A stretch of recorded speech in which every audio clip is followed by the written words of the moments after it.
हरे कृष्ण कृष्ण कृष्ण हरे हरे, हरे राम राम राम हरे हरे।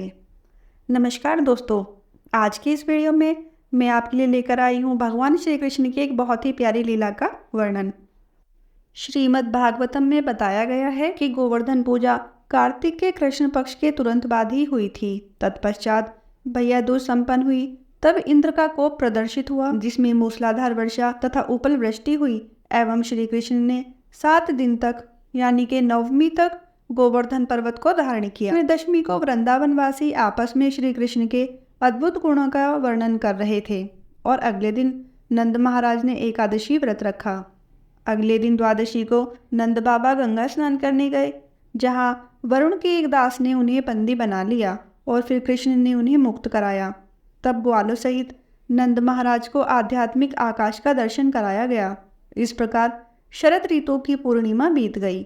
अश्विन मास की पूर्णिमा शरद पूर्णिमा कहलाती है। श्रीमद् भागवतम के वर्णन से ऐसा प्रतीत होता है कि गोपियों के साथ रासलीला का आनंद भोगने के लिए श्री कृष्ण को 1 वर्ष तक प्रतीक्षा करनी पड़ी। चूंकि उन्होंने 7 वर्ष की आयु में गोवर्धन धारण किया था, अतः यह रासलीला 8वें वर्ष में हुई।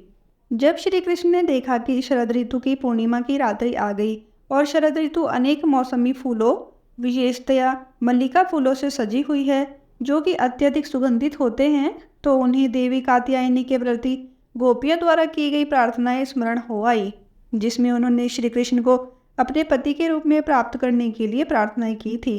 उन्होंने सोचा कि शरद पूर्णिमा की रात्रि ऐसे सुंदर नृत्य के लिए सर्वथा उपयुक्त रहेगी। फलतः पति के रूप में श्री कृष्ण को प्राप्त करने के लिए गोपियों की कामना फलवती हो सकेगी। श्री कृष्ण ने गोपियों संग रास इसी रात को रचाया था।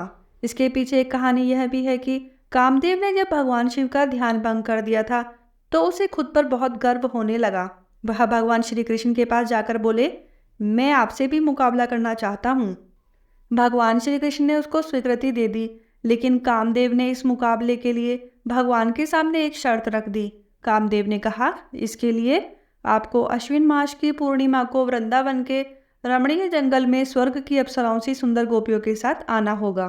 फिर जब तय शरद पूर्णिमा की रात आई, भगवान कृष्ण ने अपनी बांसुरी बजाई।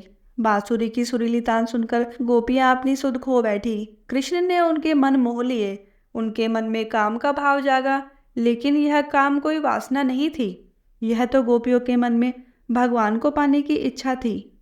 आमतौर पर काम, क्रोध, मद, मोह और भय अच्छे भाव नहीं माने जाते हैं, लेकिन जिसका मन भगवान ने चुरा लिया हो, तो ये भाव उसके लिए कल्याणकारी हो जाते हैं। भगवान शिव भी कैलाश पर्वत पर अपनी समाधि त्याग कर वृंदावन आ गए। गोपियों ने उन्हें वहीं रोक दिया और कहा, यहाँ भगवान कृष्ण के अतिरिक्त अन्य किसी पुरुष को आने की अनुमति नहीं है। फिर क्या था, भगवान शिव अर्धनारीश्वर से पूर्ण नारी रूप में अपने पिया के लिए सज धज कर मानसरोवर में स्नान कर गोपी का रूप बनाकर आ गए।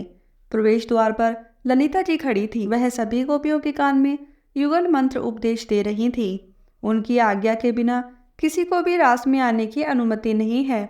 भोले बाबा जी गोपी बनकर रास में प्रवेश कर गए। भगवान कृष्ण ने उन्हें गोपी रूप में देखा और वह बहुत प्रसन्न हुए। तभी से उनका नाम गोपीश्वर महादेव हुआ।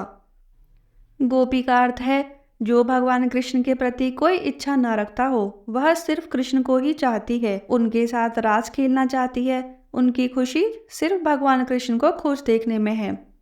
भगवान श्री कृष्ण ने बंसी बजाई, क्लीम बीज मंत्र फूंका, 32 राग, 64 रागिनियां। शरद पूर्णिमा की रात मंद मंद पवन बह रही है।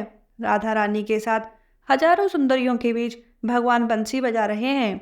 कामदेव ने महारास में अपनी पूरी शक्ति लगा दी, लेकिन कृष्ण के भीतर काम वासना जैसी किसी भी भावना को उत्पन्न करने में विफल रहे। इस तरह भगवान कृष्ण ने इस रात को ब्रह्म रात के बराबर कर दिया और गोपियों के साथ रास रचाते हुए समीप भी रखा।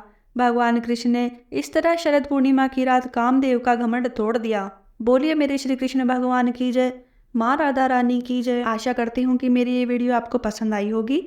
अगर मेरी वीडियो पसंद आए तो आप इसको लाइक कीजिए, शेयर कीजिए और मेरे चैनल को भी सब्सक्राइब कीजिए। धन्यवाद।